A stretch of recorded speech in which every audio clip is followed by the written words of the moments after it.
ಭಾಗದಲ್ಲಿ ಕಾಡಾನೆಗಳ ಹಾವಳಿ ದಿನದಿಂದ ದಿನಕ್ಕೆ ಹೆಚ್ಚಿರುವುದಲ್ಲದೆ ಅಪಾರ ಪ್ರಮಾಣದ ಬೆಳೆ ಹಾನಿಯಿಂದ ಲಕ್ಷಾಂತರ ರೂಪಾಯಿ ನಷ್ಟ ಅನುಭವಿಸುತ್ತಿದ್ದರೂ ಇಲಾಖೆಯು ಕೆಲವೇ ಸಾವಿರಾರು ರೂಪಾಯಿಗಳ ಪರಿಹಾರ ನೀಡಿದ ಕೃಷಿಕರ ಬದುಕನ್ನ ತೀವ್ರ ಸಂಕಷ್ಟಕ್ಕೆ ಸಿಲುಕಿಸುತ್ತಿದ್ದಾರೆ ಎಂದು ಬೆಳ್ಳಾವರ ಗ್ರಾಮದ ಕೃಷಿಕರಾದ ವಿಶ್ವನಾಥ್ ನಾಯಕ್ ಬೇಸರ ವ್ಯಕ್ತಪಡಿಸಿದ್ದಾರೆ.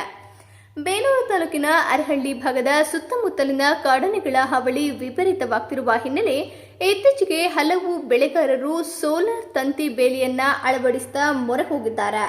ವಿಪರ್ಯಾಸವೆಂಬಂತೆ ಕೆಲ ಚತುರ ಕಾಡಾನೆಗಳ ಹಿಂಡು ಅವುಗಳನ್ನು ಸಹ ಭೇದಿಸುತ್ತಾ ಜಮೀನಿನ ಒಳ ಪ್ರವೇಶಿಸಿ ದಾಂಧಲೆ ನಡೆಸುತ್ತಿದೆ. ಹೀಗಾದರೆ ಕೃಷಿಕರ ಭವಿಷ್ಯವೇನು? ಅಲ್ಲದೆ ಕಳೆದ 7-8 ತಿಂಗಳ ಹಿಂದೆ ಬೆಳ್ಳಾವರ ಗ್ರಾಮದಲ್ಲಿರುವ ನಮ್ಮ ಜಮೀನಿನಲ್ಲಿ ಸುಮಾರು 30 ವರ್ಷಗಳಿಂದ ಬೆಳೆಸಿ ಪೋಷಿಸಿದ ಕಾಫಿ ಸೇರಿದಂತೆ ಇನ್ನಿತರ ಬೆಳೆಗಳನ್ನು ಹಾಗೂ ನೀರಾವರಿ ಬಳಕೆಯ ಉಪಕರಣಗಳನ್ನು ಹಾನಿ ಮಾಡಿದ್ದು ಸುಮಾರು 3-4 ಲಕ್ಷದಷ್ಟು ನಷ್ಟವಾಗಿತ್ತು. ನಂತರ ಪರಿಹಾರಕ್ಕಾಗಿ ಅರ್ಜಿ ಸಲ್ಲಿಸಿದ್ದ ಹಿನ್ನೆಲೆ ಅರಣ್ಯ ಇಲಾಖೆಯು ನಾಮಕಾವಸ್ಥೆಗೆ ಕೇವಲ 30,000ದಷ್ಟು ಪರಿಹಾರ ಕೊಟ್ಟು ಸುಮ್ಮನಾಗಿದೆ. ಹೀಗಾದರೆ ಹಲವಾರು ವರ್ಷಗಳಿಂದ ಕೃಷಿಯನ್ನೇ ಅವಲಂಬಿಸಿ ಜೀವನ ಸಾಗಿಸುವ ಮಧ್ಯಮ ವರ್ಗದ ಕೃಷಿಕರ ಬದುಕೇನು ಎಂದು ಪ್ರಶ್ನಿಸಿದ್ದಾರೆ. ಇವುಗಳ ನಡುವೆ ಕಳೆದ ಶನಿವಾರ ಸುಮಾರು 18 ಕಾಡಾನೆಗಳ ಹಿಂಡು ನಮ್ಮ ಜಮೀನಿಗೆ ಬಂದು 4-5 ವರ್ಷಗಳಿಂದ ಬೆಳೆಸಿ ಪೋಷಿಸಿದ ಸುಮಾರು 400 ಅಡಿಕೆ, 300ಕ್ಕೂ ಹೆಚ್ಚಿನ ಕಾಫಿ ಗಿಡಗಳನ್ನು ಧ್ವಂಸ ಮಾಡಿದ ಪರಿಣಾಮ ಲಕ್ಷಾಂತರ ಮೌಲ್ಯದ ಬೆಳೆ ನಷ್ಟವಾಗಿದೆ.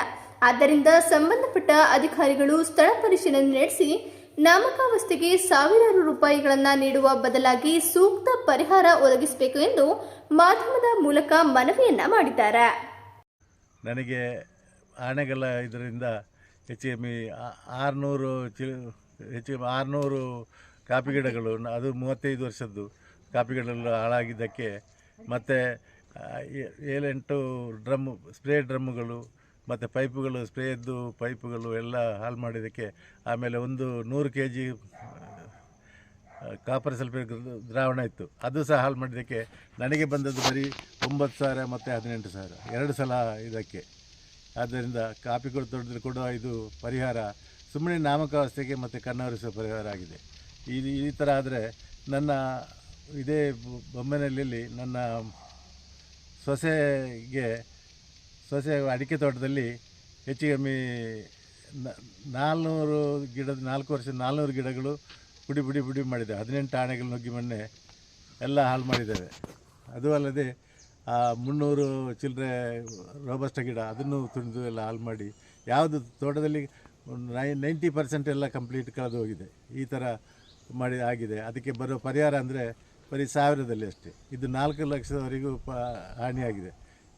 4 ವರ್ಷ ಇದಂದರೆ ಹೊಂಬಾಳೆ ಬಿಟ್ಟ ಅಡಿಕೆ ಮರಗಳು ಹಾಳಾಗಿದೆ. ಆದ್ದರಿಂದ ಕಾಫಿ ತೋಟದ ನೀವು ಕೊಡೋ ಪರಿಹಾರ ಬರೀ ನಾಮಕಾವಸ್ಥೆ ಕಣ್ಣರಿಸುವ ತಂತ್ರವಾಗಿದೆ. ಅದು ಅಲ್ಲದೆ ಈ ಥರ ಇದಕ್ಕೆ ಪರಿಹಾರ ನಿಜವಾದ ಅದರ ಇದು ಹೇಳ್ತೀರಿ, ಇಷ್ಟು ಕಾಫಿ ಗಿಡಕ್ಕೆ ಇಷ್ಟು ಅಂತ ಇದ್ದಿದೆ, ಅದನ್ನು ಹಾಕೋದೇ ಇಲ್ಲ, ಇದೇ ತೋರಿಸೋದಿಲ್ಲ. ಈ ಥರ ಇದ್ದರೆ ಇದು ಸುಮ್ಮನೆ ನಾಟಕ ಮಾಡಿದಾಗೆ ಆಗುತ್ತೆ. ಆದ್ದರಿಂದ ಸರಿಯಾದ ಪರಿಹಾರ ಕೊಟ್ಟು ಒಂದು ಅಟ್ಲೀಸ್ಟ್ ಅವನೊಂದು ಅದನ್ನು ತೆಗೆದು ಇದು ಮಾಡಲಿಕ್ಕಾದರೂ ಬೇಕಲ್ಲ, ಅದನ್ನು ರಾಶಿ ಮಾಡಿ ಗುಡ್ಡೆ ಮಾಡಿ ಬಿಸಾಡಲಿಕ್ಕೆ ಸಹ ಕೊಡೋದಷ್ಟು ಪರಿಹಾರ ಸಿಕ್ಕಿದರೆ ಏನು ಮಾಡಲಿಕ್ಕಾಗುತ್ತೆ.